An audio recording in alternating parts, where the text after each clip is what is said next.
So the action plan for today, it's scheduled for a maximum of 2 hours, so we will get cracking. So we're going to look at what's the thing that you're actually hoping to do resulting from your work, the why, making your case for change, the how are you going to implement your change, who, identifying who your audience is, the so what, developing your strong value proposition, and when, knowing when you're ready to implement something. So some background information to start with. This is about laying the foundations for implementing change. So every intervention has two key components, the what and the how. So what do we want people to do that's different to what they do now, and how are we going to change people's behaviours so they do what we want them to do? So when you design for implementation, you need to define your what and who, but also you need to understand the barriers or the facilitators or the challenges or what's going to help you do the what, and find out ways of doing the how. So in order to achieve significant outcomes, we need an evidence-based what, an effective change strategies, so your how, an enabling context, which is your when and where, and it's argued, although it is highly debatable, you need high implementation quality. So this is what most people hope their implementation journey will look like. You have an idea, you test it, you launch it, it's adopted, and it's used as normal practice, and that's your job done. Nice and straightforward. But it's really a bit more like this, especially the middle bit. We don't sometimes know, or quite often know, how implementation happens. It just does. It doesn't matter if you're the world's best specialist in implementation, sometimes a miracle just occurs. So this is actually what it feels like more normally. It's the same journey as we saw in that linear line, that straight line that we saw, but it's a more realistic, with diversions, with obstacles, with roundabouts, with one-way systems. It's all about the challenges, the difficulties, the feedback and the learning loops that we find in our implementation journey and that we need to manage as implementation specialists. So there are some more ground rules to implementing change. It's really, really important that we all have an agreed understanding of the key words, because otherwise you just get into a debate about something without having that collective understanding.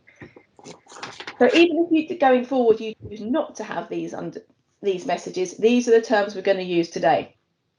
Implementation is the process or effort by which the evidence is put into practice. This process will always involve a change of behaviours. The next bit's a bit sociological, so I'm sorry, but it's really important. Implementation is recognised as the dynamics of agency, so doing something different under conditions of constraint or the place or the context in which you want to operate. So when we talk about implementing something, so our intervention, it's not only the intervention that's important, but also the beliefs, practices and behaviours, or the interconnected bundles of stuff that are really crucial to understand. So this image comes from the US National Cancer Institute, and it shows you 6 different things you need to consider. And I'd argue you need to know all of these things before, or at least have an answer, even if it's not the right answer, before you start to implement your change. So what are your innovations or your interventions? What are the challenges that it will face? Who or what is affected by that intervention? How do we improve its implementation? How do we know if that implementation is successful? And what are desired outcomes? So what do you want to achieve by implementing that change? So implementing change, like any action, requires a plan. And when we play games, we usually have a strategy or an action plan. I put pinball there because I'm not sure. Well, I know I don't have a strategy for pinball. I'm not particularly good at it, but others probably would do. But if we play solitaire, then there's always a strategy. Connect 4, well, yes, because we all want to be that middle red button in the middle, because it means we stand a better chance of winning. So implementing change can be described in many ways, such as adoption, spread, implementation, translation, knowledge exchange, impact, diffusion. What's clear, though, it is highly complex, messy, non-linear and inherently tricky, regardless of whatever your product, intervention or thing is. Implementing change is therefore a bit like a zone of complexity. It's a maze. You need tactical and adaptive skills to survive, let alone thrive. But even then, it's not straightforward, or it's never the same in any other time. But don't give up regardless. There are some tips and tricks to get you through this. So we're going to move on to our first section of what and why, and it's the first activity for you all, please. So you're going to need a piece of paper or to type on your laptops and answer these two questions. Literally off the top of your head, there's no right or wrong answer. You need to quickly write down the answer to these two questions, and we'll come back to them later. So you have 2 minutes, and your first question is, what do you want to implement? And your second question is, why do you want to do it?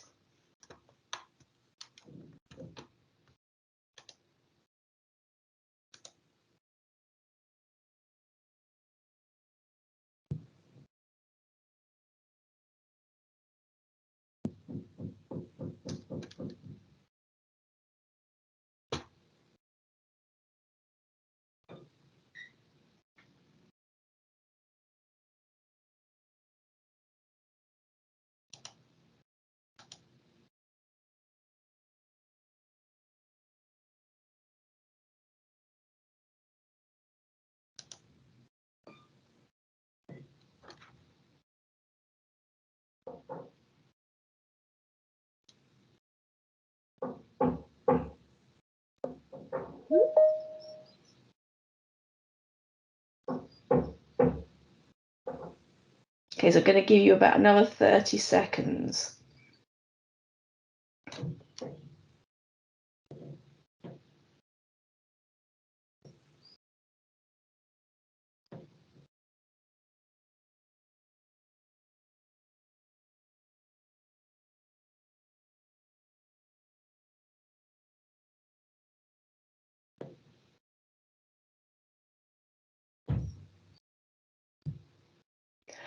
Okay, so we will talk about the thing next.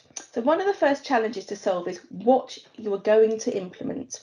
What actually is the thing that you want to do? So when we ask research teams about this, it can sometimes be tricky to break down what they actually think the thing is. Is it the trial they're working on? No. Is it a byproduct of the work? Possibly. Is it the intervention? Possibly. Or it might be a combination of these. So we also need to acknowledge the difference between the things we want to implement and the strategies or the ways or plans to do this, and why and the want we want to achieve by implementing these things.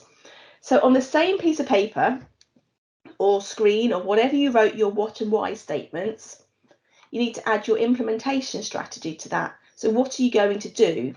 And your desired outcomes. So what's going to change because of the things that you've done? So you can have another minute to do that one.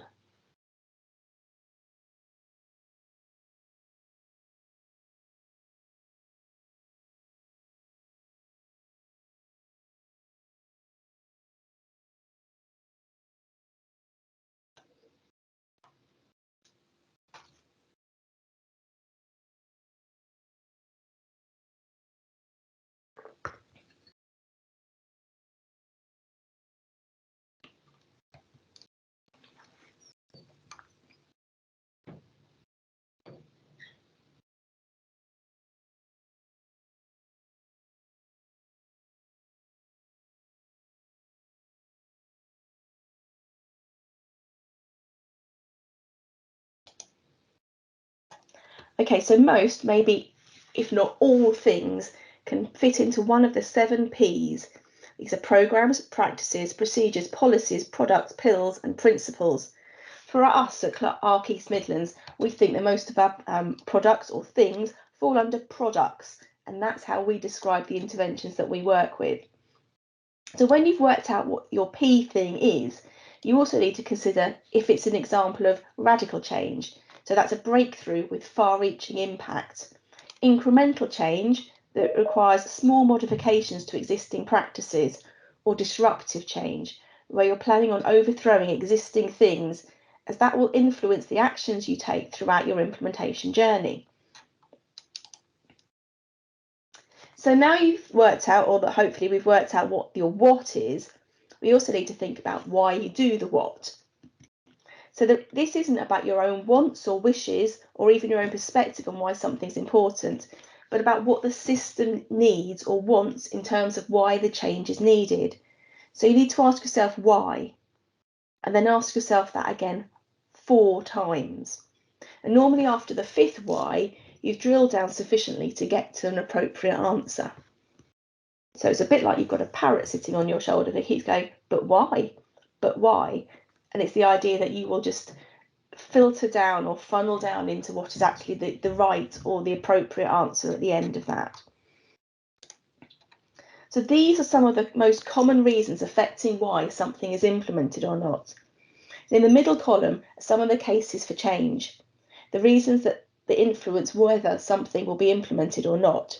And they're quite often referred to as barriers and also facilitators, and something can be both a barrier and a facilitator depending on how you look at it. And in those reasons, there are some questions you need to ask yourself. So, is something too risky to be adopted and implemented? What are the clinical benefits to something? How much does your change cost? Is it too expensive versus current care? Who's going to pay for it? Is what you're proposing to do better than the existing gold standard current care? What happens if there isn't existing gold standard current care? What about the competitors in the market? What does this replace? Is there a gap to fill? So there you're talking about being quite disruptive or disruptor innovation. So you need to kind of find your place in a crowded space. And then last of all, the theory of change. So is it easy to understand and do what you're proposing to do? So back to those questions again. Another 2-minute activity. Go back and have a look at your original what and why, and do you want to change anything that you've written so far based on what you've heard?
So it's probably quite a short 2 minutes, but never mind.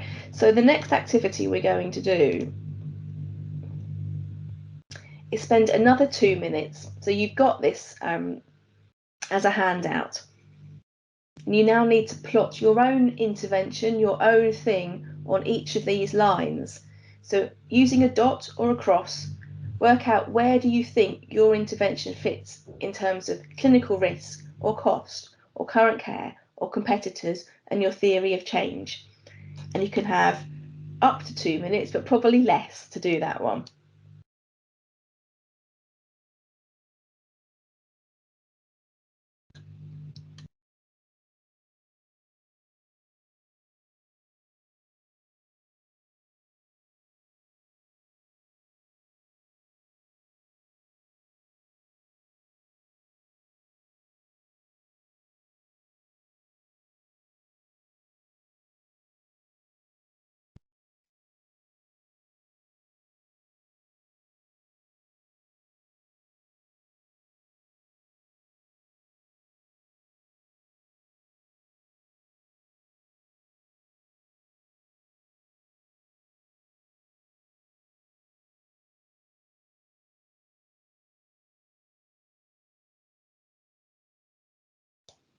Okay, so I'm hoping you've all done that one.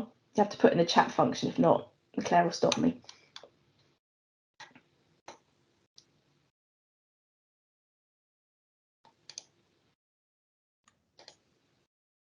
So we've got 6 more questions we need to think about. How will a thing significantly change something? That might be the patient's experience, a clinical pathway, it might establish a new standard of care. What are the clinical, social and economic impacts of the thing that you're trying to implement, and how will these be measured? What are the changes in workflow that will happen? This might include staffing resource and skills, estate costs, budget transfers. What are those kind of knock-on effects going to be? How will all of this work be resourced? And how can the benefits of the thing be spread across your own organisation or the implementation context or sites to other boundaries? So all of these questions and your responses will shape what you're going to need to do and how you're going to need to do it. So we're going to do another task now, and I'm going to need you to find your Mr. Potato Heads. So if you don't have them, can you stick your hands up and we can just quickly check that we're going to be ready to go?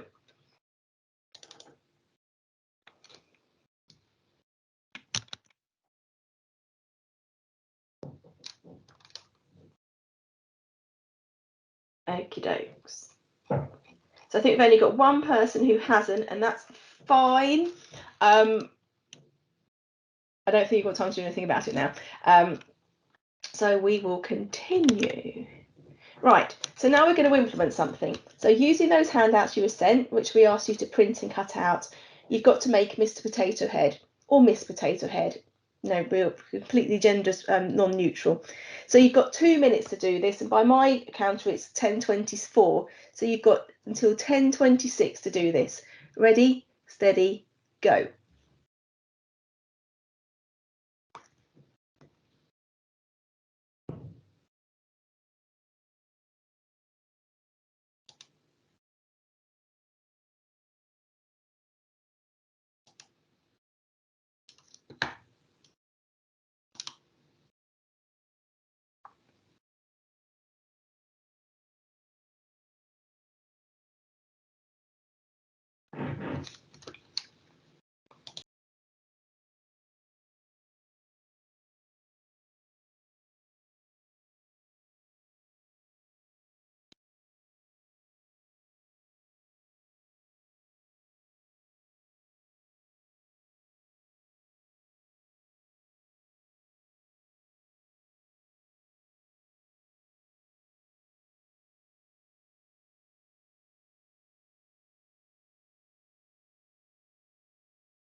Okay, so that's 10:26, so I hope you've made your Mr. Potato Heads.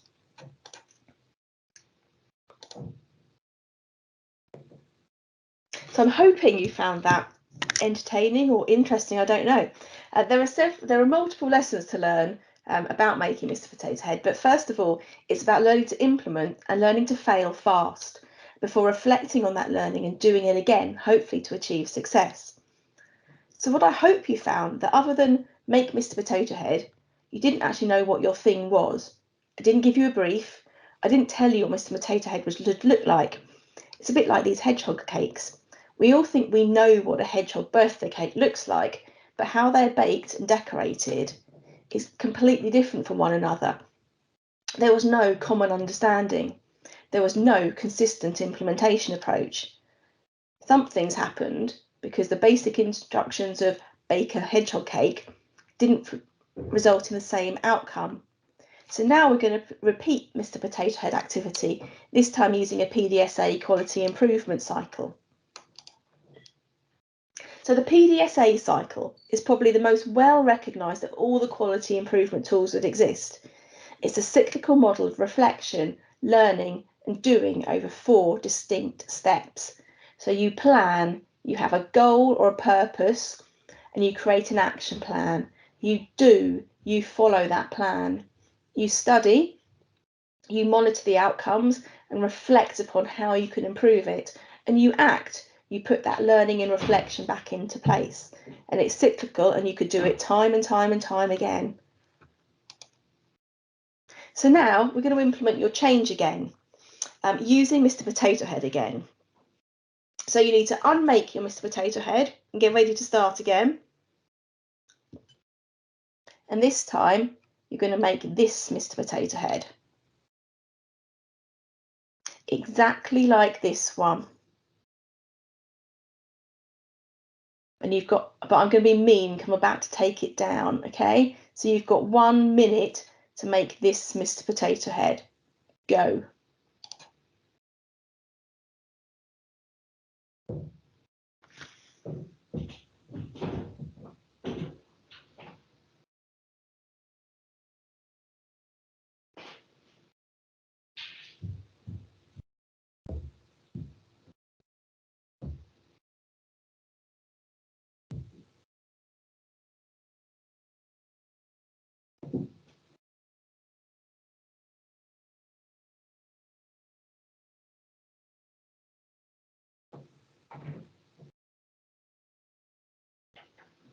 Okay, so this last part of it, we're going to use Mr. Potato Head again and thinking about the study part of the PDSA cycle.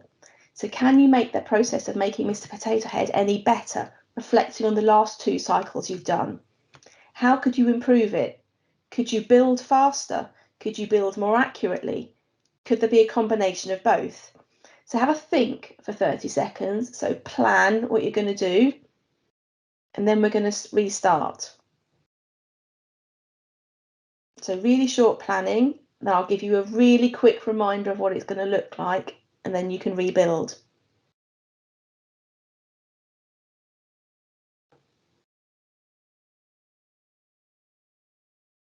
Okay, so this is what Mr. Potato Head looks like.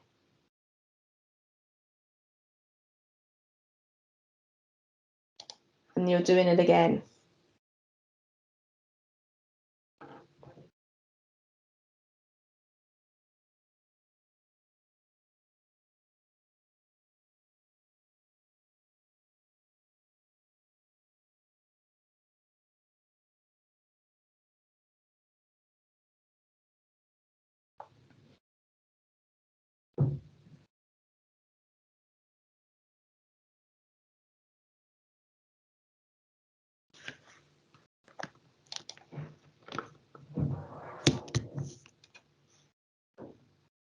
So why Mr. Potato Head? Hopefully you just found out that successful implementation doesn't just happen, but instead it's a set of purposeful action and decisions. Implementation needs a goal. You need to know what you're trying to achieve, and it also needs a plan of how you're going to get to that achievement. You've also learnt that at first you don't succeed. You try and try again, but you shouldn't repeat the same mistakes. You need to learn and change your approach. So we're going to do another bit of crazy activity. This time we're going to bake a cake, and we're going to try and put you in breakout rooms in a minute and get you to use something called a jam board. But don't fret, I will talk you all through it in a minute, and hopefully it'll all go completely to plan. So there are two tasks you're going to have to do once you get into your breakout rooms. So first of all, you as a team are going to need to bake a cake virtually. And then you are going to need to describe the intervention, working individually and then discussing it with your team, the intervention that you want to implement. You're going to need to list the ingredients and your implementation instructions in just the same way that you would when you bake a cake. You then need to discuss it with your team, and they need to be quite honest and constructive. Was it a fail-safe recipe, or might you end up with a baking disaster if you haven't done your implementation instructions well enough? So I'm going to give you 15 minutes to do both parts of that activity. But before we move on, can you please copy that link that's on screen and open it up? Hopefully, if you've got it into Chrome, because it will work better in Chrome. We can try and put it in the chat function as well if you'd like.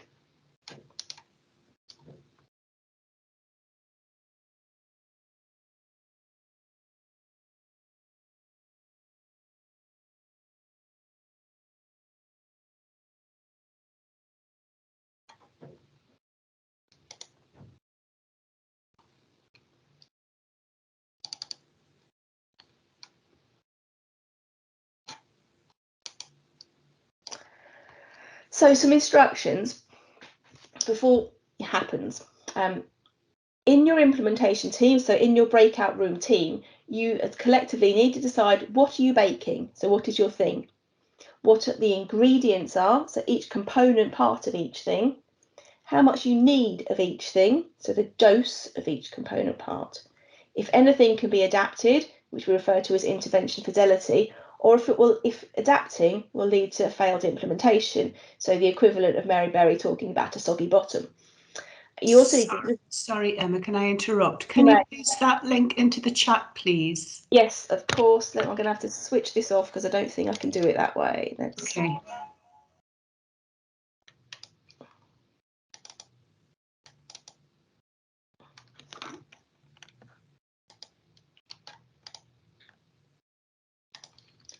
Right, let's put it in here. There we go. Hopefully you've all got it. Can you all, before we move on, can you all click it and open it? Because it'll save having to work out. Fabulous. Thank you. Right, let's go back to the slides. Right, so, and then you need to decide upon your method for baking and produce a step-by-step guide or a procedure on what to follow. So what are the ingredients for your cake and what are the step-by-step methods that you're going to follow? Don't cheat and Google a recipe. I mean, you can, but it takes part of the fun away. So what Jamboard is going to look like is this, although it's vaguely gone a bit strange on my screen. Interesting. Let's go here then and I'll show you.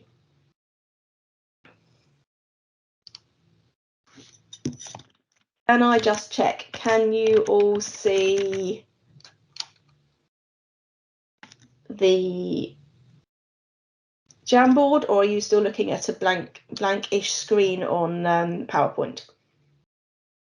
Thank you, Rachel. Okay, what you should see here is a Jamboard, which seems to have vanished for some reason.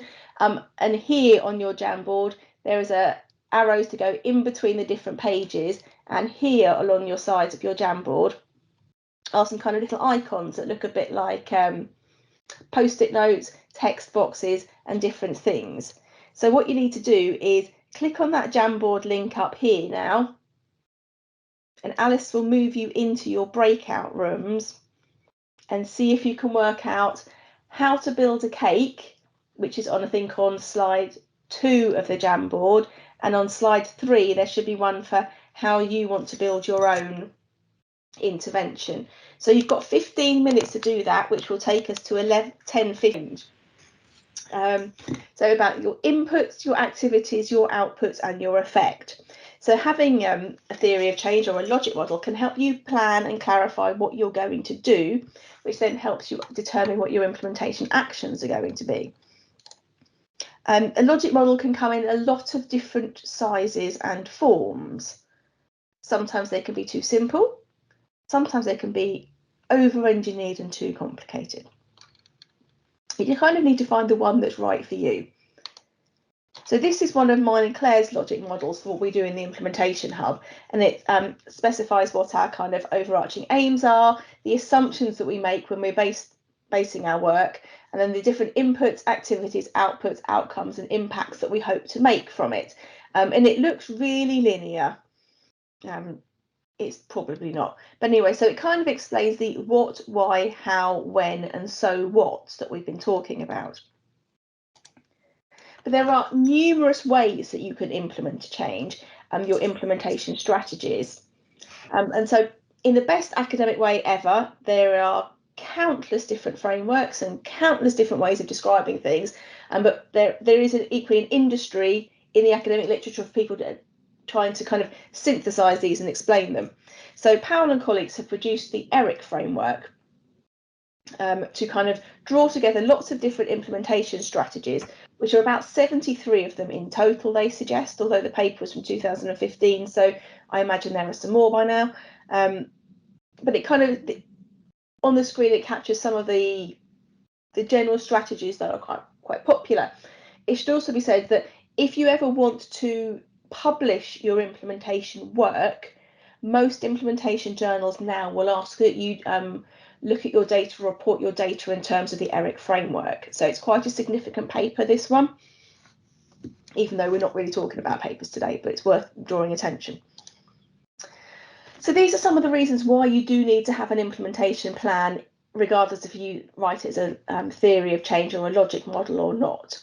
Otherwise, you end up going round and round in circles, wasting lots of different resources, adding to confusion, making no changes whatsoever, and then thinking, I don't know what I'm doing, so I'm moving on to the next thing. But it should also be said that sometimes when we're working towards implementation failure is okay. It's far better to stop doing something than continue persevering with something when it really isn't fit for purpose or you know it's not right. The worst thing you can possibly do is not stop. So this is an implementation recipe. It's really, really old. It's back from the management literature in the 1980s. And the top line is your perfect implementation recipe. You have a clear vision, you have the skills needed, you have an incentive to adopt that change, you have all the resources in place, there's a clear action plan, and all of this will lead to change, will lead the implementation to the outcome that you want. But then the 5 lines below that show you what happens if you take out one of those key steps. So no vision will lead to confusion, no skills will lead to anxiety, no incentive will mean the change is gradual, if that. No resources will just lead to frustration, and no action plan will mean that nothing can happen. So before we move on, are there any questions for how at the moment? Nothing in the chat for you yet, Emma. You want Lovely. Okay, let's move. See if anybody is interested. Can move on. Fabulous. So we're going to talk about who next. So this is a bit of a task for each of you, with the caveat of if you don't live in Nottingham or you don't know Nottingham, choose the place you live because nobody's going to actually ask you anything. So I want you to think about this following conundrum. You're outside the train station in Nottingham. 2 people walk up to you and ask you for directions to the lace market. So what do you tell them? The first person is from overseas and has never visited Nottingham before, with the added complexity that their understanding of English isn't particularly brilliant. The second person visited once about 15 years ago, and so actually what they think Nottingham might be like now is probably not what it was like then. So have a quick think about what would you do, and then we'll share some of our thoughts about this particular challenge. And in this little period of silence, there is a question there on how. Lovely. Thank you. Let me think. Go back and have a look at it. What's the implementation recipe called? It is, go slide back and find. It's from Lippitt's book called The Managing Complex Change Model. But if you can actually find the original source, well done, because it's really tricky trying to find it.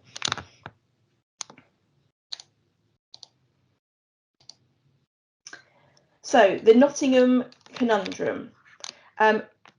For anybody in, or does anybody know, can think of any of the answers? Anybody want to stick their camera on or type in the chat box about why is that a particular conundrum for somebody.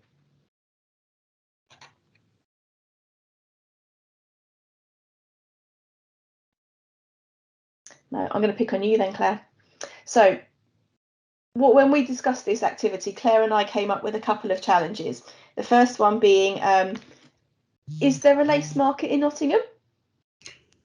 Well, there is, but it's not a lace market. It's an area where the lace was originally made, in an area called the Lace Market. So I do know that people who visit Nottingham come to Nottingham to visit the Lace Market, and it's not there. And the second challenge we thought about was change of context. So 15 years ago, you might have arranged at the train station and walked through the Broadmarsh Centre. But these days, you'd walk through I think it's a car park now. And at some point, there'll be a green space, environmentally friendly and very eco-friendly. But that's still a long way down the road. So what the point of this exercise was, you need to understand who your audience is and some of the underlying assumptions that they might have about what you're trying to do. So think for audience, think stakeholders, and then you also need to think about, there's not a kind of a would be nice, it is a prerequisite to involve your stakeholders. So this is a very famous picture of Everett Rogers' diffusion of innovations model, or the diffusion curve as it's quite often referred to. And Rogers used it to explain the pattern of how farmers supported the implementation of innovation, such as crop rotation in their fields. But it doesn't matter that we're not talking about crop rotation. The principles for this are the same. And even though this model's from 1963, it's probably one of the most cited models of diffusion and change that we still use. So some people, the early adopters or the innovators, are always going to get on board your change, subject, of course, to the caveats about being beneficial and advantage, of course. So these are particular types of people who just like supporting new things. In terms of how we describe them, it's about low-hanging fruit or quick wins. These people will always get on board because they like innovation and they like change. Hold on, Anna, I will talk about that in a minute. So the next bit is the early majority, so the middle kind of part of the curve. These people will need a bit more convincing about the what and the why, or what the value of being involved will be, but generally they'll come on board just with a little bit of convincing. So the second half of the curve is probably the most problematic, and it needs where the majority of your attention and effort is going to be needed. The late majority will probably support your thing, but probably only after it's proven in the implementation context. They're highly unlikely to take a gamble on it, but you don't want to ignore them. You need to try and convince them, because actually they're the ones that are going to tip it over the edge from the whole some people are using this to most people are using it. However, the laggards, so that's 16% at the end of it, will be the last people that will ever implement and use the thing you're trying to do, because they just don't like change. And so you shouldn't totally ignore them, but I'd also suggest they're not probably worth a lot of time and effort to convince them. So another way of describing the different roles people have is in this picture, which again is from a pretty old piece of research. So rather than it being innovation to resistance, as we saw on the last slide from left to right, this one is about stability. So people who just want to do the same things, but doing them a bit better. So people who are innovators and basically want to rip up the paper and start again and doing something differently. And in the middle, there are the bridges. So probably people like all of us who are trying to cross that gap between the two and help facilitate that change process.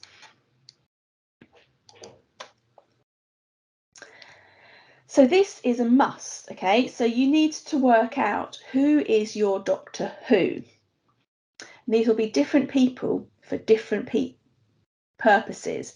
They might be like you, they might even be you in some cases, or they might not be like you at all. So by identifying your users or your stakeholders, it is a prerequisite for change. But don't also underestimate the diversity of your end users. And this is why we always recommend that you co-design or co-produce your implementation strategies with stakeholders. Even better if you can co-produce or co-design your actual intervention with stakeholders. But, you know, as long as you involve them at some point, that's good enough, I guess. So as academic researchers, we often talk about co-production or co-design or involvement and engagement and loads of other things that have really similar meanings. But what they actually all mean is you need to talk to the people who will be using your thing and those who will be affected by that thing, because if they aren't happy, they won't bother using it. And so you might as well not bother even starting. So some of you have probably heard me talk about it before. Years ago, I did a piece of research that was looking at the development of stem cell skin. And I was working with some engineers and some manufacturers and some clinicians. And my job was to go out and basically do some stakeholder engagement because it hadn't been done prior to technology and the intervention being delivered. And so the product engineers told me what they produced, and I went out and asked people, why weren't they going to use it, or why would they use it? And the feedback was, you know, but the intervention is this autologous skin. So living skin made with stem cells. It is 8 millimeters thick and has to be stored at a -80-degree freezer. And all the clinicians said, but that has no clinical utility or dexterity. We need it to be 2 millimeters thick. And all of the theatre managers said, but we don't have an 80-degree cryo freezer in our operating theatres. So actually it needs to be able to store on the shelf. So just because the innovation worked in a lab doesn't mean to say it had utility in practice. And that's why we need to involve stakeholders right from the go to make sure that that thing, that idea, meets the gap that's there. So there are lots of different ways we can describe stakeholders, and the 9 C's is probably the most commonly used. Doesn't mean to say it's everybody, it's just a really nice way of thinking about things. So they're commissioners, they're customers, they're collaborators, they're commentators, they're channels, they're contributors, they're consumers, they're champions, and they're competitors. But in the nicest possible way, in the spirit of not making things easy, every single stakeholder is likely to want something slightly different from you. And it's your job as that implementer to find out what it is and then how you can deliver it as part of your change efforts. So you might want to use a template such as this, which has come from the West of England Academic Health Sciences Network. Who are these people? Why? What motivates them to get involved? And what's the best way of communicating with them? You could keep adding onlines into this channel. What do they want? When do they want it? How do they want it? So, Anna, I hope this phrase helps your question from earlier. I'm sure you've all seen stakeholder matrices before. So you can manage that long list of stakeholders into different levels of priority using a stakeholder matrix by determining who has the potential for high or low impact or high or low interest, and then you can measure and plan your activities according to that. But of course, it's that Q4, that top right-hand quadrant, where you really want to invest your time and energy in order to get the biggest impact for the resources that you've got towards your change. So let's just pause there quickly. Are there any more who questions? Well, we've answered Anna's question, unless anybody else has anything else they'd like to ask. It's probably also worth saying, Anna, that is the problem with stakeholder engagement and co-production. You never know what you're going to hear, and sometimes it isn't necessarily what you want to hear, and it pretty often isn't in the timelines that you want to do it to. So you could set a deadline, put some boundaries on it, or you also have to kind of sometimes make the decision with the whole, thank you everybody for your contributions, I can't deal with all of it. And you have to kind of use a technique either with yourself about what makes it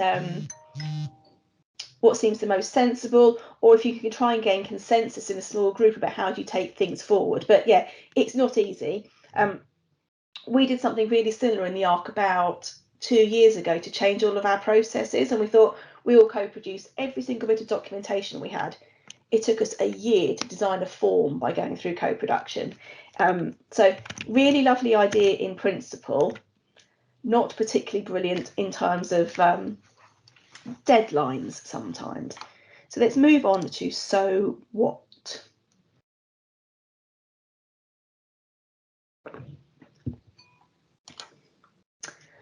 So we're going to do some more task-based learning now. So when we think about our so what, it's about developing a strong value proposition. You are going to need to stand out from the crowd, or your intervention, your thing, is going to need to stand out from a very crowded improvement space. So as the implementer, as the person leading the change, you need to try and work out what is the so what question. And the so what question is your value proposition. So a value proposition is a simple statement that summarises why the end user, the stakeholder, the customer, whatever you want to call them, should use your thing. It should communicate the clearest benefit that they might be an organisation, it might be an individual, it might be the whole world, who knows. What's the benefit that they will receive by implementing that thing? And every value proposition should be contextually shaped.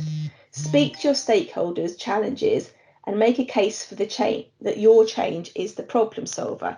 So the vague kind of non-mathematical equation is if by doing A will help B to do C by doing D.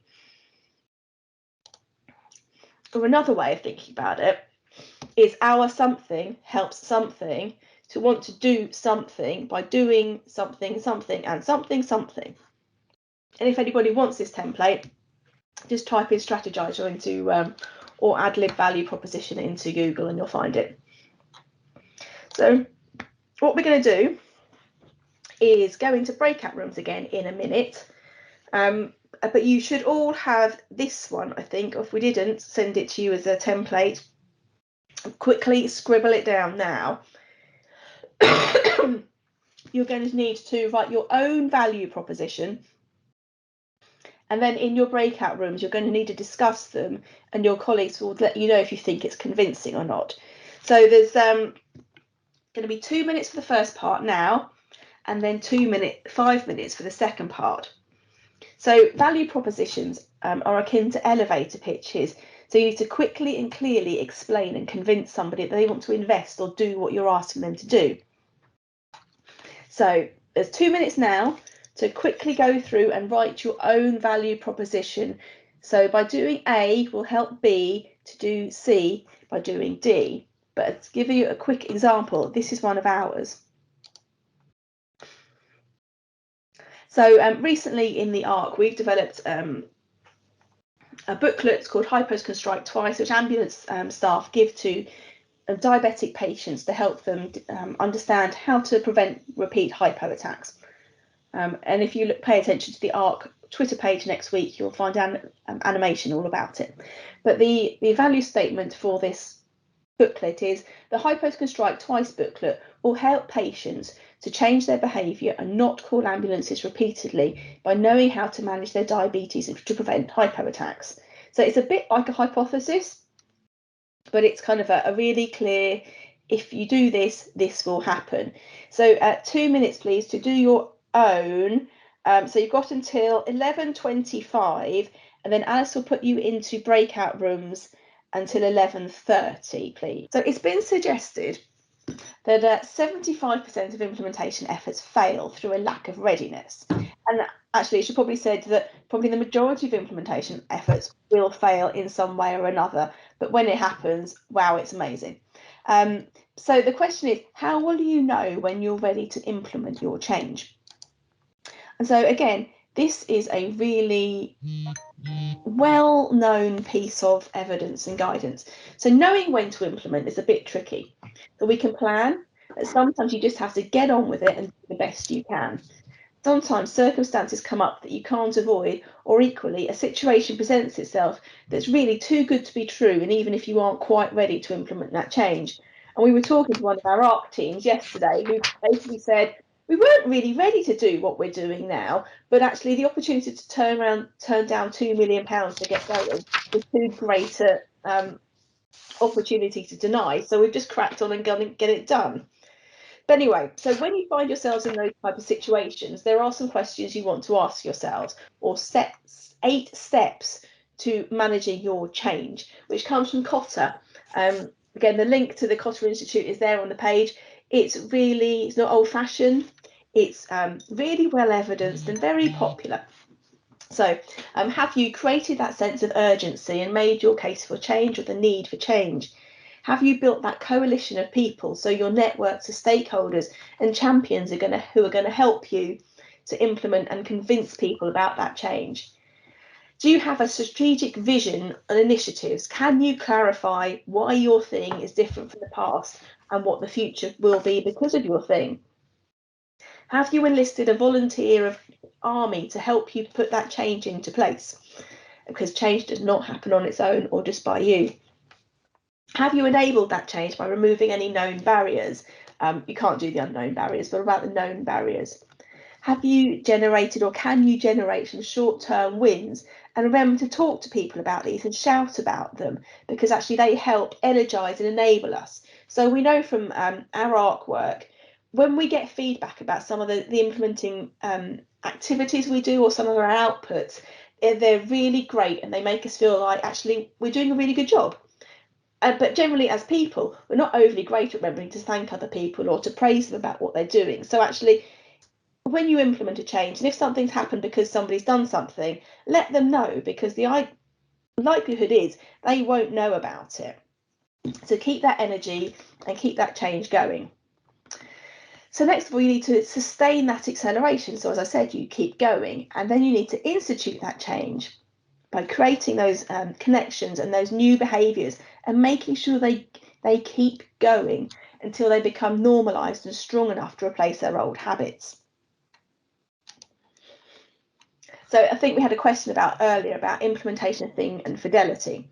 So implementation and implementing change isn't just a one-off action, but something that needs to be paid attention to constantly in order for that thing to become used, let alone adopted, embedded, and then normalised into practice to become business as usual. But so when we plan for sustainability, you need to define what you are sustaining, because actually what it is will be different for different places. It's probably the what, well, it will be the what, the how will change, the outcomes might change, or it might be a mix of all of these type of things. So this is all the same thing, but it all looks different.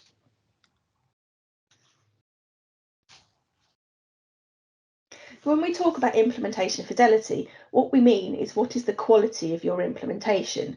So was your thing implemented as you intended? Did it reach the people that you were planning on reaching?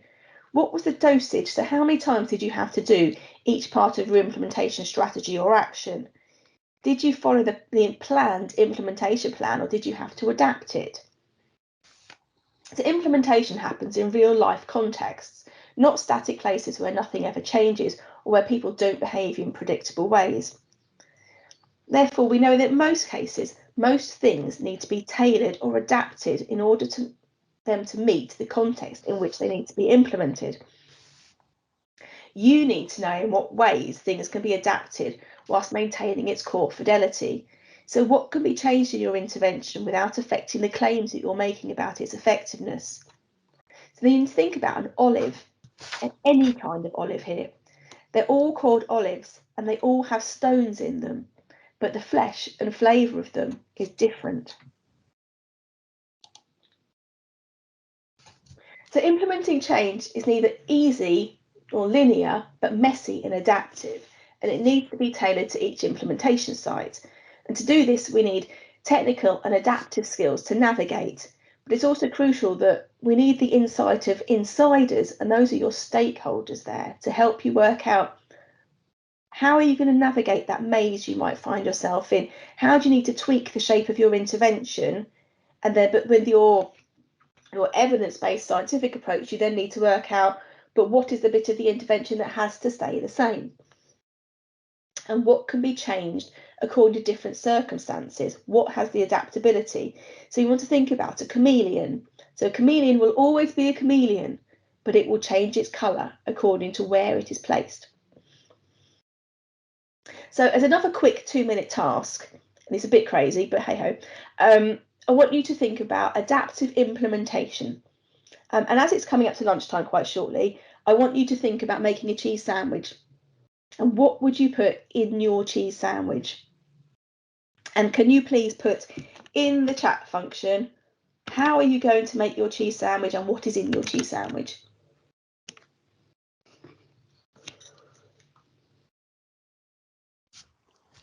Sue, no, I can't, I'm afraid.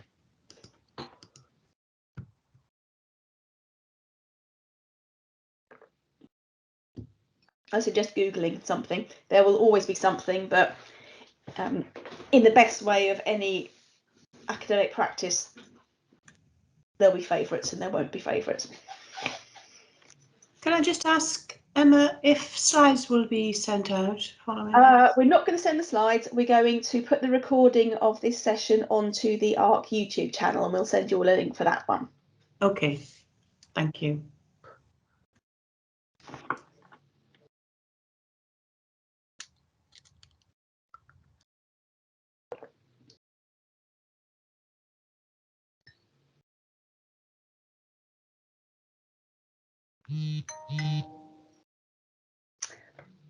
Very nice, Renu. You can make my lunch as well if you like.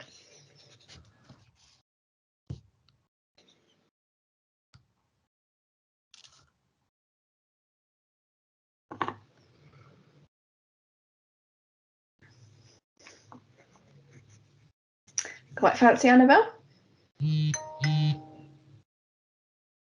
they want a nice, straight and easy.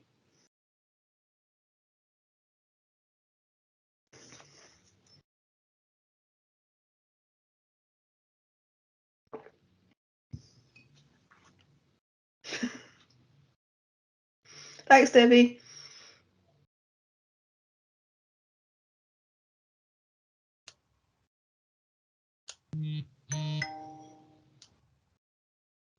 Oh, nice, Rachel. Okay, so we have how many? 4 or 5 different cheese sandwiches there. Oh, Sue, very exotic. But they're all cheese sandwiches, or they all would be referred to as a cheese sandwich, but actually the way they are formulated and what is in them is slightly different. So as implementers, we don't always want to implement something into one plate, because it's not the most productive use of our time, energy, or resources, and we want to make the most bang for our buck. And we've sent you slide, or the contents of this slide, as a handout, and it's not something you need to look at now, but it's a really useful checklist for what you want to look at when you're both implementing something and also scaling it up. So actually, don't just look at it when you think I want to implement into more than one place. Think about it right from the start, because there are some really great questions in there. We should say thank you again to the West of England AHSN here for letting us share this slide. So there's some other conceptualizations of the recipe for what you need to consider for implementation and onward or repeat implementation. And this one's offered by Proctor and colleagues. So can you name it? Can you define it? And can you specify it? So who and what actions, the temporality, the dose, so what's actually going to happen, the outcome, the so what, and the justifications. And if you want a copy of the paper which this comes from, the link is at the bottom of that slide there. And as I said earlier, we'll send you out the recordings of these slides post-session once they're up on the ARC website. So once you've done all this, which won't be quick and nor should it be, you need to keep a track of where you are in your implementation effort. And this isn't just an example of something that Claire and I have recently developed. It talked about discovery, development, dissemination and deployment. And this is what we're going to use for each of the ARC products that we support at the moment to try and work out where they are on that pipeline of readiness to implement. And sometimes you don't need to include all of those steps, but there are some things you do need to create. Yeah. I'm not on the screen. Oh God, mate, you weren't on. So as somebody's got their microphone on, please, could you turn yourself to mute? Thank you. So a final checklist for you before we've got a few more slides left, which are basically just some resources for you. So when you're implementing a change, you need to think about and define your problem, your goal, the outputs, the outcomes, the threshold for change, the impacts of that outcome, the activities that you need for both the outcomes to happen and the threshold for change to be reached. Importantly, any causal assumptions that have been made both about the problem and the change that you want to implement, the conditions that are needed to success, and the resources that are needed. So again, a bit like baking that cake, you worked out the problem, the goal, the outcomes, the threshold for changes, you worked out the causal assumptions, you thought about the conditions, so what temperature did the oven need to be, and you thought about the resources, about the cake tin or the mixing bowl or anything else that you needed. So are there any when questions before we move on to a final bit? No, I think any when questions were answered earlier.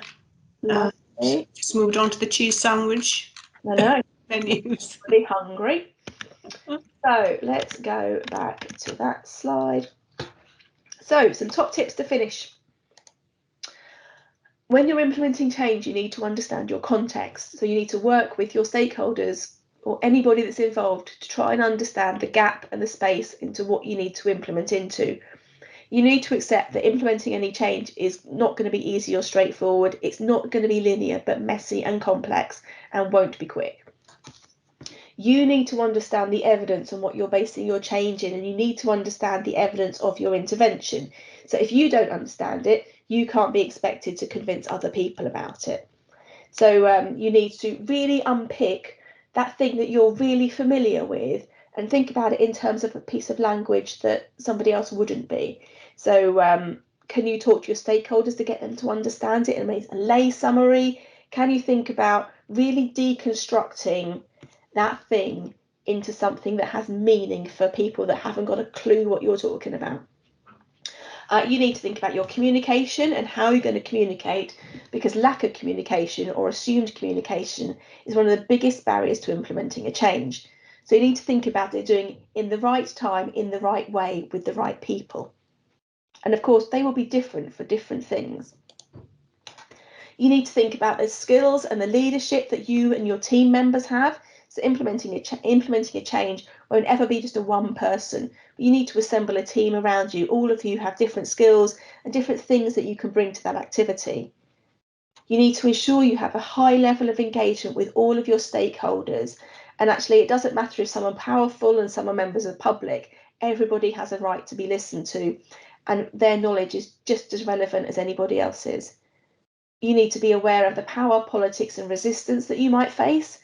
Include people trying to manage that process by understanding it and working around it or working into it.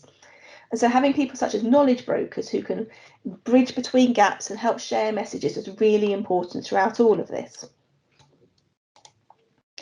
It's also important to say that despite all of this evidence and all of this advice, sometimes implementation just happens, and you should just let it happen.